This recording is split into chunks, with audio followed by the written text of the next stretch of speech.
Thanks for staying with us on SABC News. Let's take a look at your market news. So Chinese and Hong Kong stocks closed lower today. That's despite recent data showing signs of stabilization in the world's second largest economy, with traders seeming to wait for more clues on recovery and policy measures. So the Shanghai Composite Index ended the session down 0.2%. Hong Kong's Hang Seng Index dropped 0.4%, and Japan's Nikkei rose 0.61%. Let's go over to Wall Street. The Nasdaq closed sharply higher on Monday as Tesla surged on optimism around what they're going to do around artificial intelligence. Investors are also awaiting inflation data that's out tomorrow.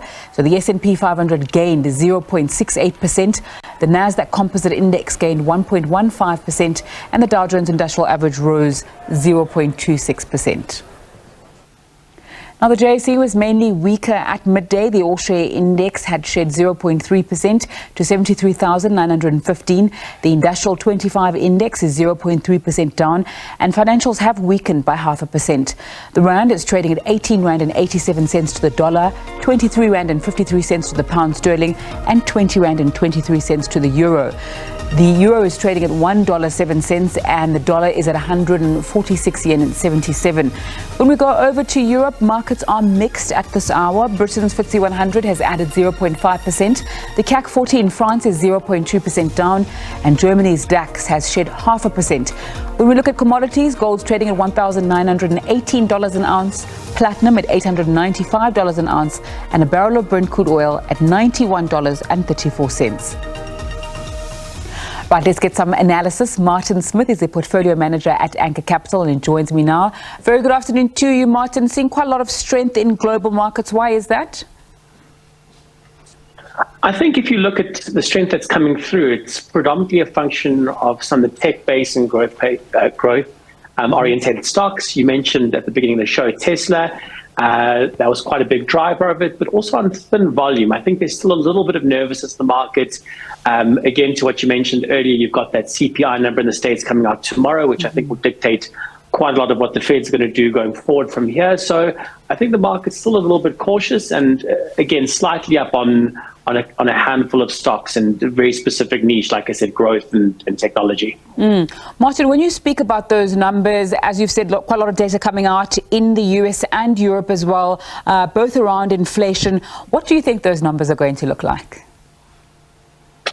So, I mean, if you look at the inflation number that's coming out in the States tomorrow, we think that headline inflation will be slightly higher and core inflation will be slightly lower, down to about 4.3%.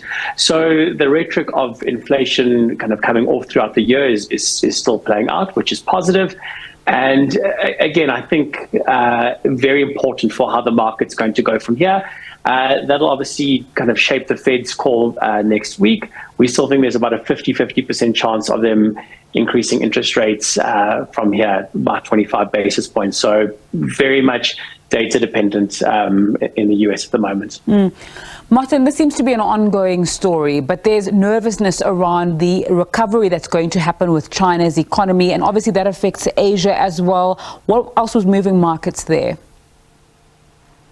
Yeah, I think you're right. I think there is a lot of nervousness in China, and I think investors have been disappointed by the recovery that you've seen out of their economy. I think the data that's come out over the last specifically 6 months has been disappointing. It seems like it's struggling to get going. I think investors are hoping for a little bit more stimulus from the government.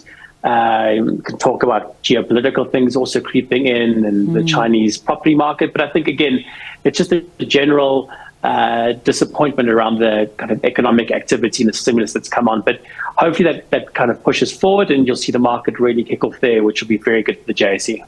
Okay, speaking of the JSE, when I was looking at what company news there was and what's happening there, Transaction Capital getting hammered. We know their CEOs leaving now. What else is interesting that's taking place in our local markets? Yeah, the TCP news is very interesting, down 25 at the open, down about 16 now. Again, CEO news, a little bit of worry around the financing in SA Taxi, so one to keep an eye out for there. Other bit of interesting news, as you saw Discovery come out with a trading statement well ahead of expectations, so nice and positive, the share of about 2.5% to 3%, so very positive for Discovery shareholders. But other than that, not too much news at the moment on the JSE. Okay, let's go back. Let's take a look at international company news as well. I know you referenced Tesla a little bit earlier on, and I spoke about it in my intro as well. I spoke to another market commentator who said, actually, you know what, they feel like there's a little bit too much hype there, and they're quite cautious around what will happen with Tesla. What's your thoughts, and what other company news, locally or internationally, do you think you're watching? Yeah, Tesla's always been a difficult one to call, but it's up 100% year to date. I think if you look at the car side of the business, I think it maybe justifies that move. I think what the market's getting very excited about is you had a Morgan Stanley report out about the technology side of their business, which could be very, very profitable in the future. So I think the market's getting excited by that.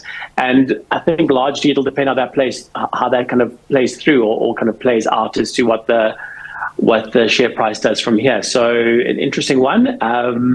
But yeah, that's interesting. And obviously, we spoke about the CPI number tomorrow. I think that's the big one that everyone's waiting for. But there are still pockets of opportunity in the market at the moment. Stocks we like, Heineken, Starbucks, and young brands at the moment is kind of what we're finding interesting. Martin Smith, Portfolio Manager at Anchor Capital. Thank you. Thanks so much for your time and analysis on SABC News this afternoon. It's time for a short break. When we come back, we'll have more business news for you here on SABC News. Do stay with us.